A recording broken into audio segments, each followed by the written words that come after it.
In this video, I will explain to you what is a topology and what is an open set. The reason why we are interested in open sets and topology is so we can define convergence.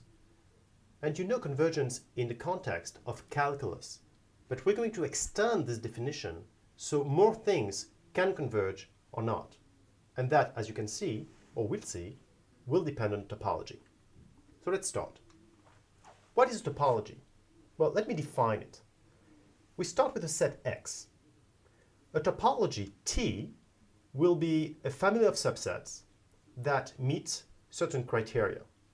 The first criterion is that the empty set an X belongs to T. The second criteria that needs to be met is that any union of elements of T is in T. So you take several elements of T, it needs to be stable by union, it needs to be in T. Third requirement is that any finite intersection of elements of T is in T. Now, if all three criteria are met, then T is a topology, and XT is a topological space. Now, the elements of T will be called open sets. So this is the definition of a topology. Let's try. Start with X equals 1, 2, 3, 4, 5. Is T, with these two sets, 1, 2, and 3, 4, is T a topology? I want you to answer now. The answer is, it is not a topology. First of all, the empty set and X are not in T. So the first criterion is not met. And even if it was met, as you can see, the union of 1, 2, and 3, 4 is not in the set. The union of 1, 2, and 3, 4 is 1, 2, 3, 4, and that is not in T. So T is not a topology. With the same set X, 1, 2, 3, 4, 5, which ones are topologies? Okay, let's try. The first topology, or the first candidate to be a topology. Empty set, 1, 2, 3, 4, 1, 2, 3, 4, and X. Well, the first criterion is met. Now, when it comes to the unions, 1, 2, and 3, 4, well, the union is 1, 2, 3, 4, that works. As a matter of fact, if you take any two of these sets, or actually any three of these sets, or actually any of these sets, and do the union, you can verify it is in T. Same thing with intersections. Empty set and 1, 2, that's the empty set. Empty set and 3, 4, that's the empty set. 1, 2, and 3, 4, that's the empty set. 1, 2, and 1, 2, 3, 4, that's 1, 2, and so on and so forth. So you can try any combination of sets, do the intersections, it will be in T. What about the second one? If you look at the second one, well, the empty set and X are in T, but there is something which will make T not a topology. If you take the intersection of 1, 2, and 2, 3, this intersection will give you 2. But 2 is not one of the sets of T. So T is not a topology. Now, if we go to the third one down, we have the empty set 1, 2, 2, 3, and 2. The unions will not work because 1, 2, and 2, 3, the union is 1, 2, 3, and this is not an element of T. So T is not a topology. The third T down is not a topology. And lastly, the fourth one down, empty set 1, 2, 2, 3, 2, 1, 2, 3, and X. You can see that the empty set and X are in the topology, are in T, so that's a good candidate, it's a good start. 1, 2, and 2, 3, 2, 1, 2, 3, you can take any of the unions of these sets, and you can actually get a set which is in T. And when it comes to the intersections, finite intersections, but that's in this case will be intersections, that will be as well in T.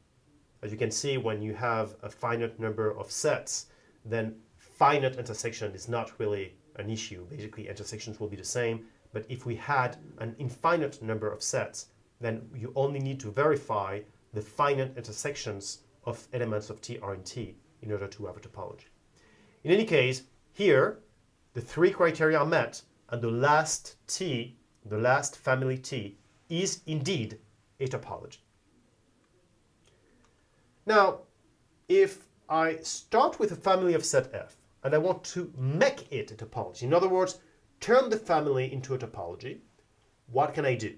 Well, first of all, what does it mean to make a family into a topology? It means finding the topology that will be the smallest possible and that will contain F. And to do this, you will start with adding the empty set and the whole space to F, if for some reason it's not there. You will add all of the finite intersections of elements of F to F, and you will add all of the unions of elements of F, or the new F, to F. And that is a way to build a topology based on the family. So you will basically build the smallest possible topology that will contain F. And you can actually verify that once you do this, F is indeed stable by union, so it is good and it meets all of the criteria. Now, you need to know that 2 and 3 cannot be permuted. So you cannot start with 3 and then continue with 2. You need to start with the finite intersections and then add all the unions of element of F. Okay, now this being said, I would like to go back to the definition of a topology and ask the following question. A set X, can it always be equipped with the topology? The answer is yes. Any set can be equipped with a topology. There are two topologies that will always work. The trivial topology, which is empty set and X. Well, that of course is going to meet the 3 criteria. I mean, number 1, number 2, number 3. The discrete topology, you take all of the subset of X. And if you do this, well, the empty set and X will be in the discrete topology. The unions will be in T. The unions of elements of T will be in T. And the finite intersections will be in T as well. We will denote this TT and TD, the trivial topology and the discrete topology. Now, given two topologies, T1 and T2, T1 being included in T2, we will say that T1 is coarser or weaker or smaller than T2, while T2 will be finer or stronger or larger than T1. So when one topology is included in the other topology, one is coarser and the other one is finer. And if you take any topology, it will be in between TT, the trivial topology, and TD, the discrete topology. Let's try.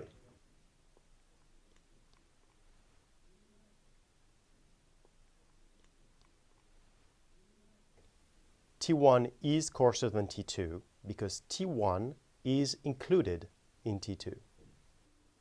Okay, now you might have heard of the usual topology on R. R is the real line, the real numbers. So we have X equals R, and we're going to define a topology. There are several topologies, but one specific topology that we will call the usual topology on R. The topology will be the sets, all the sets that verify that for each element of this set, there exists an epsilon such that x minus epsilon, x plus epsilon is included in the set. And this notation, bracket, x minus epsilon, x plus epsilon bracket, means all of the real numbers that are in between x minus epsilon, x plus epsilon, which are not x minus epsilon and x plus epsilon. So x minus epsilon is not in this interval, x plus epsilon is not in this interval, but you take all of the real numbers in between. Now, T is a topology. You will verify this in the PDF supplement that are prepared by Anna. And I will give you two examples here. The first one, 1, 2, which happen to be open with respect to this definition of the topology. So 1, 2 is in T, it's an open set, and you can verify this. If you take 1, 2, you don't take 1, you don't take 2, so that's why I did these little curves here, just to remind all of us that it's only all the numbers between 1 and 2 not included. if I take any x in O being 1, 2, if I take any x anywhere, then I can choose an epsilon, which is going to be very small.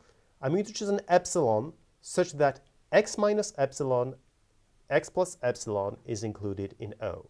And as you can see in green here, I can always choose such an epsilon because x is never going to be 1, and it's never going to be 2. So there will be some space here where I can actually put an x minus epsilon, x plus epsilon. And that's true for any x in O, in 1, 2. So 1, 2 belongs to T. It will be an open set for the usual topology.